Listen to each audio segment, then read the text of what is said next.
contrôle et lâcher prise.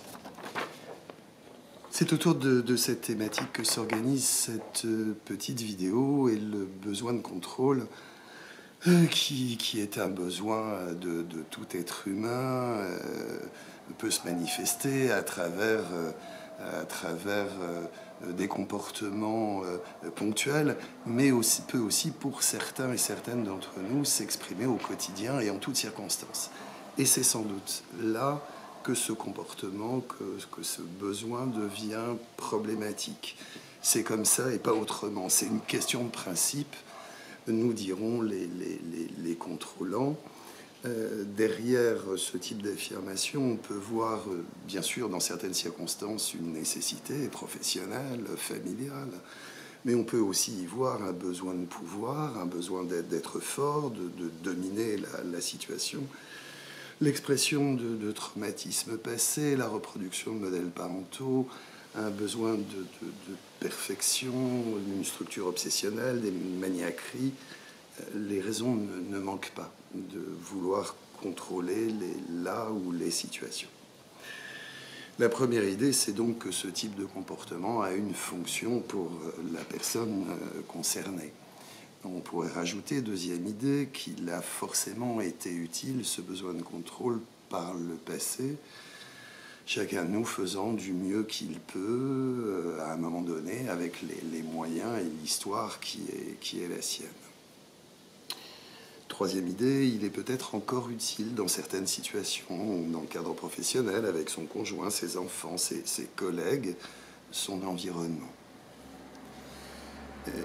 Quatrième idée, il est sans doute même utile comme moyen de lutte contre l'angoisse, contre la sensation de vide ou le manque d'estime de soi.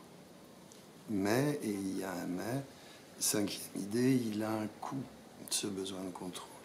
L'épuisement personnel, les conflits avec l'entourage.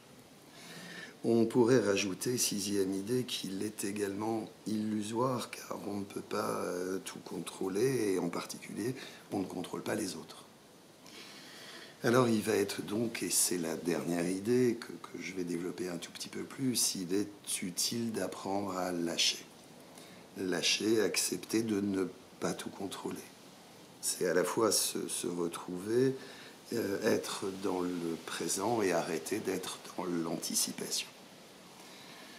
Ça suppose quoi? Ça supposerait d'abord un travail introspectif, identifier les racines de ce besoin de contrôle et recadrer, entre guillemets, les choses. Ce qui était juste hier ne l'est pas nécessairement aujourd'hui. Deuxième piste, un travail comportemental, autrement dit, apprendre à lâcher progressivement, en toute sécurité, sur des petites choses, des choses qui peuvent sembler anodines, et mais progressivement s'entraîner à lâcher sur des choses peut-être un peu plus importantes. Troisième idée, troisième axe, on peut utiliser la relaxation, le yoga, la créativité, la méditation, autant de moyens d'être dans le présent et non pas dans l'anticipation. Enfin, et évidemment, au-delà des efforts qu'on peut faire les uns et les autres, la vie s'en charge.